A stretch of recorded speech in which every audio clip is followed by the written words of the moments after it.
ശാസ്ത്രീയമായ കാര്യങ്ങളെ ഇങ്ങനെ ചോദ്യം ചെയ്യാൻ പറ്റുമോ?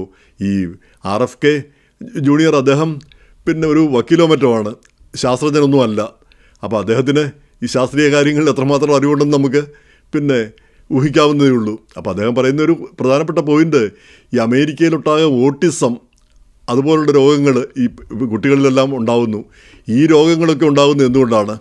അപ്പോൾ അത് ഈ കുത്തിവയ്പ്പ് ഈ വാക്സിൻ കൊണ്ടാണെന്നാണ് അദ്ദേഹത്തിൻ്റെ ഒരു നിഗമനം. അത് അദ്ദേഹത്തെ പോലുള്ളവരുടെ ഒരു നിഗമനം.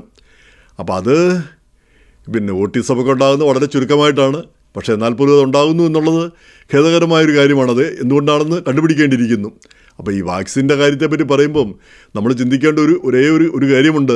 ഈ കോവിഡ് അങ്ങോട്ട് മൂർച്ഛിച്ചിരിക്കുന്നു, ആളുകളിങ്ങനെ മരിച്ചു വീഴുന്നു. അപ്പോൾ ന്യൂയോർക്കൊക്കെ ആണല്ലോ അതിൻ്റെ ഒരു എപ്പി സെൻറ്റർ എന്ന് പറഞ്ഞുകൊണ്ടിരുന്നത്.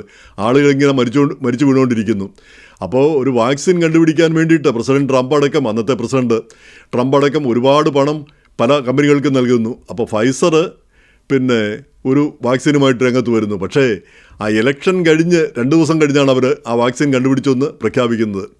ആ ഇലക്ഷൻ കഴിയുന്നതിന് മുമ്പ് ഒരു 2 ദിവസം മുമ്പ്, ഇലക്ഷന് ഒരു 2 ദിവസം മുമ്പ് അവർ പ്രഖ്യാപിച്ചിരുന്നുവെങ്കിൽ പ്രസിഡന്റ് ട്രംപ് തന്നെ നിഷ്പ്രയാസം ജയിക്കുമായിരുന്നു അന്ന്.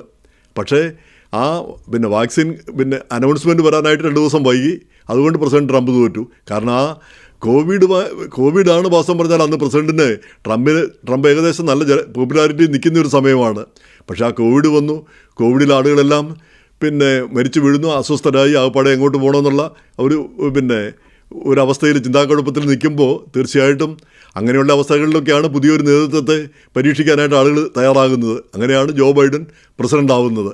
ട്രംപ് പരാജയം വന്ന് സമ്മതിക്കുകയുണ്ടായില്ലതാനും. എങ്ങനെയായാലും ഈ കോവിഡ് വാക്സിൻ കണ്ടുപിടിച്ച് വന്നതിന് ശേഷമാണ് വാസ്തവം പറഞ്ഞാൽ ആളുകളെല്ലാം സമാധാനപ്പെട്ടത്. നമുക്കറിയാം അന്ന് വാക്സിൻ കിട്ടാനായിട്ട് ആളുകൾ ക്യൂ നിന്നത് എത്രയോ നേരം, എത്രയോ മണിക്കൂറുകൾ, രാത്രി മുതൽ ക്യൂ നിൽക്കുന്നത്. ചുരുങ്ങിയ സ്ഥലങ്ങളിൽ മാത്രമേ അന്ന് ഉണ്ടായിരുന്നുള്ളൂ ആദ്യമേ.